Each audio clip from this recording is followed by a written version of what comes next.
So what's up guys, magte-testing tayo ng unit, no? This is WEP14, no? Ngayon guys, kung nakikita nyo, 1911 classic look, no? So 0.45 ACT markings, meron siyang front and rear sight, no?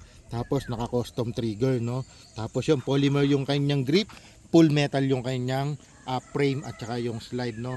Ngayon guys, 1911 classic look pero high kappa, no? Usual kasi ng 1911 is single stock lang. So ito dual stock high kappa. Try natin. Ayun yung target natin. Firing.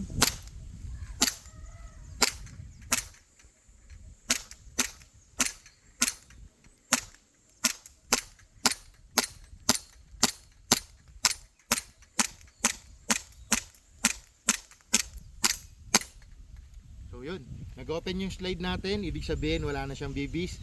First thing to do is remove the magazine. Siyempre, slide down, hammer down.